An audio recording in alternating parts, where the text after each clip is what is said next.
Guinnessov rekord, ktorý nikto nechce prekonať.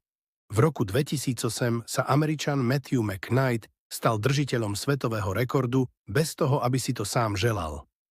Dňa 26. októbra 2001 došlo na diaľnici nedaleko Pittsburghu, štát Pensylvánia, k rozsiahlej dopravnej nehode a McKnight pomáhal zraneným. V tom momente ho zrazilo auto idúce rýchlosťou 110 km za hodinu.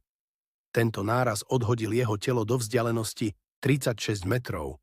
McKnight skončil v nemocnici, kde strávil viac ako 3 mesiace s početnými zlomeninami, ale poradilo sa mu úplne zotaviť.